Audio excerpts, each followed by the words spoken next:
We are back. Welcome to another episode of 2 on OSU.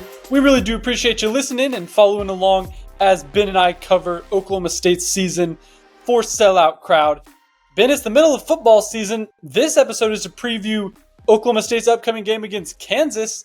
Can the Cowboys create some sort of a win streak? Can they turn what was an impressive display of life into something larger? And could this be the start of a run? Or was last week maybe the peak in a season of valleys? So we'll get into that. But if you've been listening for a while, you know our sponsors, and we'd appreciate you to get to know them. If you don't know, the folks at MidFirst Bank, Laser Light and Skin Clinic, the National Cowboy and Western Heritage Museum, Fire Lake Casino, and Oklahoma Ford dealers. Remember, drive into your best Oklahoma Ford dealers today for the best deals on Ford full lineup of trucks and SUVs.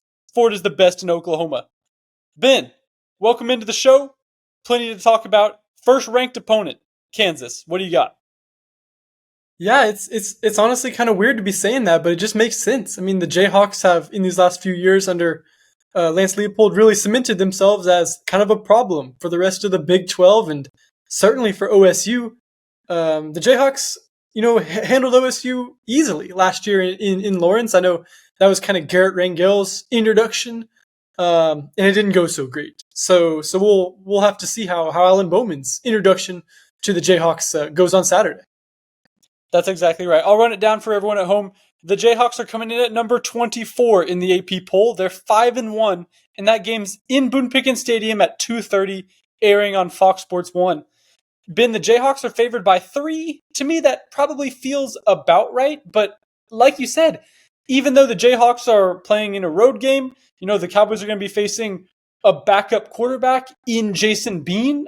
Probably the report right now is Jalen Daniels is doubtful to play. Of course, he was Kansas's Big 12 preseason, or the Big 12 preseason player of the year, that Kansas quarterback. But Ben, like you said, the Jayhawks played Jason Bean against Oklahoma State last year and had rousing success with it. Yeah, they did. I mean, Bean, he's presented some problems to OSU. He looked super efficient, super great. Went 18 for 23 for 203 yards and a touchdown. And he also hurt the Cowboys on the ground last year, which, I mean, the Cowboys just looked terrible in that game. I mean, it was just part of a stretch where they didn't really have an identity last year, and the Jayhawks really exploited that.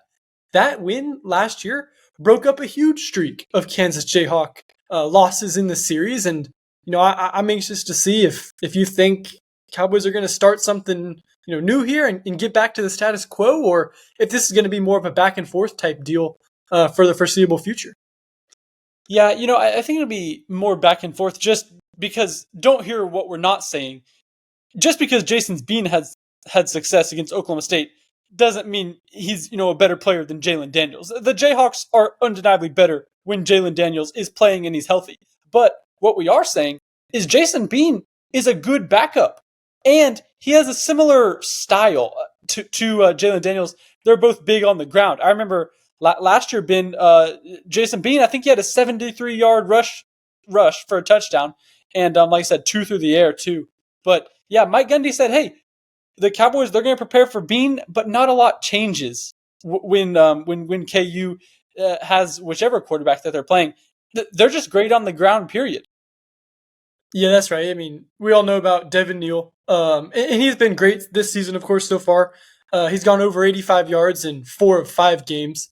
But there's another guy, Daniel Highshaw, who's also really kind of taken a step up and taken on some of that backfield work. And you might know him he's from Moore, Oklahoma. He's a guy the Cowboys recruited a little bit, but maybe didn't pursue enough, or at least enough to get him, as just kind of didn't see maybe him developing into the big strong back Mike Gundy told us that he did in his playing well at Kansas. Mike Gundy said, yeah, we kind of missed on him. And it's showing up. I know he had a huge touchdown run in the Jayhawks last game. He's looked really good so far. Yeah, and Kansas overall, granted, this stat is helped by having rushing quarterbacks who can escape the pocket, rip off huge chunks, but against Big 12 teams, KU's averaging 6.8 yards per rush. So Highshaw, Devin Neal, those guys are legit. in whichever quarterback they play, they're a threat too. So the Cowboys, they need to stop the run to have a chance against the Jayhawks. And I know the key guy that you'll bring up, Ben, is Nick Martin, and his monster performance last week. But I think it starts with the D line. I think you got to get a huge push from Justin Kirkland, from Colin Clay, the nose tackle, to help keep the Cowboys to where if the Jayhawks can get up big and just lean on the rushing game, that's bad news. What Mike Gundy said, what worked so well against Kansas State last week was they got it to where Will Howard needed to pass. K-State felt like they needed to put some points on the board before the half and take risks. Remember, Will Howard threw a pick six that really flipped the game. So if you can keep Kansas to where they can't just run the ball in the third and fourth quarters, then Oklahoma State has a real shot to win this game. But I think that's the key for the Cowboys is get the Jayhawks away from their strength. Get them to need to pass. Yeah, you got to make sure they're uncomfortable back there, because otherwise it's just going to be kind of status quo for the Jayhawks, and uncomfortableness is what Mike Gundy attributed to getting all those turnovers last week against Kansas State, and the turnovers have been kind of the missing piece for this defense. We've seen them on fourth down make stops. We've seen them, shut out teams in the second half and in the first half, but the turnovers, those are game changers. The turnover battle is so important to winning football games at any level, and the Cowboys hadn't been doing that until last week when it showed up. But the guy I'm looking at, Sam, to clean up and stop some of this run game is Nick Martin. How could you not be looking at him? After 17 tackles last game, you talked about Brian Otter's 3-3-5 scheme.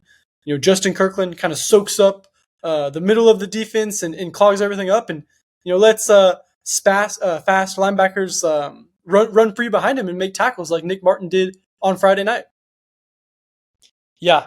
And Ben, I know you have more coming about Nick Martin, so I want to plug that story, but 17 tackles, that's ridiculous. And for a guy to step up where, hey, the Cowboys were playing on Justin Wright, transfer from Tulsa, being a big part of the defense, being a big part of the three in the middle of that 3-3-5. So with Justin Wright out, Nick Martin goes from one of those younger guys that the Cowboys want to see play well to, hey, they got to throw Nick Martin out there and just kind of let him loose a little bit. And that worked out well against the Wildcats.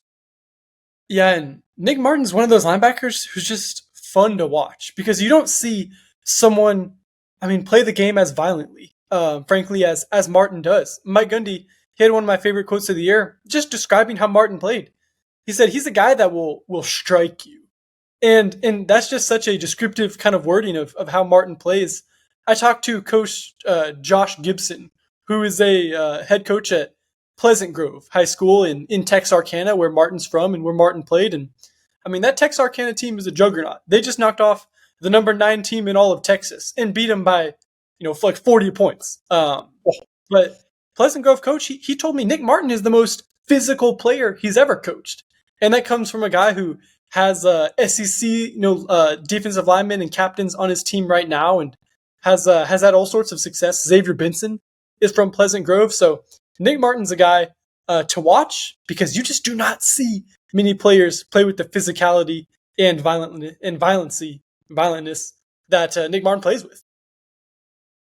Violentness. I think violence, Ben. That's kind of hilarious that one of Oklahoma State's most physical players comes from a school named Pleasant Grove. Isn't that like naming your very cuddly, cute, foot-high dog Spike? That's just funny. But yeah, no doubt, really fun to watch, and he'll be out there a ton. Mm-hmm. Can I make a weird segue, Ben? This has just been on my mind before we jump back into the game, but previewing Kansas, I depending on how late you're listening to this podcast, it's either fresh news or news that happened yesterday, but it's just weird that the Kansas sanctions and Oklahoma State putting out a statement of the basketball world comes up when we're previewing the Kansas week for Oklahoma State in football. Yeah, the Kansas Jayhawks, of course, got off, relatively light and 100% light when compared directly to what the Oklahoma State Cowboys went through a couple years ago. And that has a lot of people up in arms, especially around Stillwater. I know OSU put out a statement Mike Boynton seemed to tweet about it, just talking about the importance of getting back to work. I don't know, Sam. If I were hit, if Ben Hutchens Inc. were hit with any sort of NCAA sanctions, I don't know if I'd cooperate or or accept or welcome those people into my home. It just seems like the Kansas Jayhawks have just kind of did it the traditional way, and that's certainly benefited them in this case. You know my soapbox, Ben. The rest of the public doesn't, but I think self-imposed bans and suspensions and penalties, I think it's an extremely dumb concept. Don't get me wrong. The schools that do it are smart because the NCAA puts so much weight on them. But I think that it's just so dumb that the NCAA appreciates self-imposed penalties and stuff and takes those into account, because all you do is you self-impose a penalty. But the thought process behind that, if you're a school, is just, hey, we know we did something bad. Let's punish ourselves a little bit just so we don't get the full weight of it. But that just, to me, leads to suspensions being carried out. There's what's the word I'm looking for? It's an unequal sharing of punishment here. I don't like self-imposed bans. I hate that whole concept. It feels maybe like the kid who hits a baseball, through the window and breaks the window, and he knew he wasn't supposed to be playing baseball in the backyard, but he goes in and says, "Hey, Mom, I broke that window. I'll go sit in timeout," as a way to get out of maybe the grounding or the Xbox getting taken away. It just seems kind of like that, and I don't know. I don't think self-imposed penalties are really seen in a lot of areas outside of college sports. Exactly. Ben, let's get back on track. Talk about the Kansas game. The Cowboys, this is worth stating, they still are looking for their first ranked win. This will be the first ranked opponent that they've played so far. Maybe a lot of people thought it would be Kansas State, but Kansas State ended up being just outside of the top 25 last week. Ben, who needs to step up for the Cowboys? And I know we're in agreement on this. We both had one player that we wanted to talk about. Tell the folks about the guy that we think Oklahoma State needs to have a good game and could be poised for a breakout. Rashad Owens is the guy at wideout for the Cowboys who's going to need to step up and have a big game. And I mean, Rashad Owens is a guy who's been around a long time, is a veteran guy, a stable presence in the Cowboy receiving room, and just one of the guys I think people look to. And he's not been able to stay on the field a lot in his career, and has battled some injuries, and now is the time for Rashad Owens to really break out, and he played well against Kansas State, and he needed to, Sam, because there's no more Deshaun Stribling. I mean, we've seen Arlen Bruce, the Cowboy wide receiver transfer, not even be able to take the field. So now without Stribling for the entire season, the Cowboy the microscope is on the Cowboy wide receiver room, and I think Rashad Owens is going to have to be one of those guys who's been in the system a long time, knows what to do. I think he's going to have to be one of those guys to have a big rest of the season and a big game to knock off a ranked team. Okay, maybe not in agreement as much as we thought, because we talked about the receiver room. I was thinking more Jaden Bray. I'm waiting for that big game from Bray. He has the most yards of any Cowboy receiver this year, 198. And Presley has 138. So that's where you're at, Presley being number 2. But I guess I'm just waiting for that Jaden Bray explosion, and it's felt close. Alan Bowman, he's thrown nice deep balls, maybe just a little off. Maybe there's some catchable balls that don't happen, but I'm waiting for the Jaden Bray 130-yard 2-touchdown game that I think will probably come at some point, especially like you said, Ben, with Oklahoma State being down some targets. I think Jaden Bray will get some passes drawn up his way. He'll be an emphasis for Casey Dunn. But yeah, in Kansas, they have some hard hitters in that secondary. I always have watching Kobe Bryant play, the Kobe with the C, the Jayhawks cornerback there, and he has 2 interceptions this year, so he's tied for the lead. But Kenny Logan, man, he's just a hard hitter, senior safety back there. So I don't know if you were in, I forget which huddle you were talking to in preseason or this week talking with players, but we were talking with Brendan Presley a little bit about it, and he's like, yeah, I know those guys are hard hitters, so he's aware of it. But Brennan's role in the Cowboy receiving room, I thought, became a little more defined. He got like 8 or 9 touches last week, threw a pass, caught passes, rushed. But that's Brennan's role, is being the all-around guy who helps Oklahoma State move the chains. And Jaden Bray has the chance, I think, or Rashad Owens, in your case, Ben, to be maybe the guy that blows the top off the defense once or twice and gets 150 yards or something like that. Yeah, and we've seen this season, Jaden Bray separate and get to those places. It's just been a matter of maybe some catchable passes, hitting the ground, or other things that just haven't allowed him to have that huge breakout game. I think it's coming. I think as Alan Bowman and continues to find guys deep. I mean, I think it might have been you, Sam. Like Alan Bowman throws a nice looking deep ball. So I think it's just a matter of time before the Cowboys start catching him, because it has to be. I mean, the last time against K-State, there were some balls dropped right in the bucket, just not caught. And I guess the big thing with that always, but it was especially prevalent last week against Kansas State when Oklahoma State played them, was you got to pass protect for really any sort of breakout to happen. So Alan Bowman, I said he wasn't sacked last week. Ben, you had the stat he wasn't even hurried or hit. So for the Cowboys to protect Bowman like that, if they can do that again, then that's an environment especially conducive for a wide receiver to break out. Yeah, it's amazing what happens, what there can be when there's more time in the pocket. And I mean, you talked about the Cowboys not even allowing a quarterback hit on a pass rush. Well, it was according to Pro Football Focus, the Cowboys' best grade anywhere of this season. I mean, their pass protection last week was the best area OSU's played at all this season. So it's going to be something if they can repeat that, or will it kind of fall back to the norm? We'll see. But certainly an encouraging performance against a Kansas State defense that has some good pass rushers. Okay, Ben, before we jump into the 2-minute drill, I'll get your score prediction. And I know you might not necessarily toot your own horn, but you did get the matchup right last week. And not many people were with you thinking that Oklahoma State would upset Kansas State. I certainly was not one of them, but you had it right. Can Oklahoma State make it 2 for 2 against the Kansas teams? I think they will, Sam. This is just another case of the Cowboys being a home dog. And it seems like an underrated Oklahoma State team right now. I think after the bye week, they've certainly looked a lot better. They even looked a lot better against Iowa State. Just weren't able to get that win. So I think in their last 2 games in conference play, Oklahoma State's looked better. And the turnovers were something I said, hey, they're going to need these to win. So I think the Cowboys are going to do it. A score prediction, I think this one's lower scoring, run dominated. Clock is going to be eaten up a lot. I'll go with something like 20-17 Oklahoma State. Okay. I'm again going to be on the other side of the fence. I guess I lean Kansas in this game. And my reasoning for that is what the Cowboys did last week. I thought their defense played so well, and the offense moved the ball so well.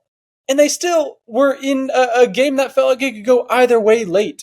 So I guess the red zone production kind of scares me a little bit. I don't think the Cowboys will have to kick 6 field goals again tomorrow. I don't know if that'll ever happen again in the Gundy tenure. But the Cowboys really struggled to put that game away against Kansas State when, let's be real, Kansas State kind of did them some favors of making mistakes that they don't usually make. Will Howard made some passes that, I just think he had a bit of a rough game. And I've seen what Jason Bean can do. Even though he's the backup, I have to assume that he'll play a little better in that role. So I lean Kansas in this game. And the Cowboys have been so consistent in their point scoring. 27-27, 7 against South Alabama, but 27 again and then 29. So I'll go somewhere around that range. I'll go Kansas 30, Oklahoma State 26. Split again. We'll see. One of us is going to be right. Let's jump into the 2-minute drill. Ben, we missed it last week. No doubt about it. Yeah. Which, first one, we'll start off, Sam. Which OSU receiver is going to lead OSU in yards on Saturday? I will go Brennan Presley, especially if we count all-purpose yards. That's the cheat code. So all red flag on question not being super descript, but all-purpose yards, totally Brennan. Even receiving yards, I think Brennan gets the edge. He was successful getting the ball early last week. Do it again. The Cowboys feed him. Mike Gundy said as much. Casey Dunn said as much. You got to feed him. All right, I'm not going for the cop-out answer. I'm going straight receiving yards, and I think Rashad Owens is going to lead the Cowboys in receiving yards. He's had 9 catches all year, and 5 of them came against Kansas State last week. He turned it into 75 yards and even had a 45-yard burst. So I think Rashad Owens is going to step up and lead the Cowboys in receiving yards. Sam, the second question. Last year broke a streak of 12 straight OSU wins in the KU Oklahoma State series. Are we ever going to see that happen again with 2 Big 12 teams? No, never. And not only because I don't think Kansas will ever reach the depths that they were at. You know, for a while, losing to Kansas was not only, oh, that's a bad loss. No, that's embarrassing. That's enough to get Charlie Strong fired. That's what type of deal it was. But my reasoning is with NIL, with the transfer portal being everywhere, I just don't think, I think the floor of teams is being elevated a little bit. You know, every team only has so much money to go around, and instead of one team having all the good players, teams can afford to just go snag a linebacker, switch money around. It's like everyone's working on a budget instead of no one having a budget. Everyone's working on a budget. I think it leads to an even more even playing field going forward. No more 12-game winning streaks among conference foes. I agree. Parity is more rampant than ever in Big 12 football, in college football, in the NFL, probably in high school football. So I'm gonna agree with you. I think 12 wins says more about what Kansas was doing than anything OSU was doing. But I think those days are gone.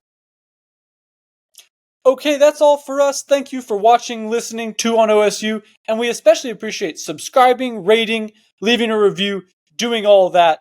Unless you didn't like it. If you hate the show, I guess don't leave a review. But if you did, we'd appreciate a review. It helps us out, and we'll be back all season long, finishing the Cowboy football. And then we'll be, of course, covering Oklahoma State softball, Oklahoma State basketball, all Oklahoma State action that you want to know. So thanks for following along, and we'll be back next week.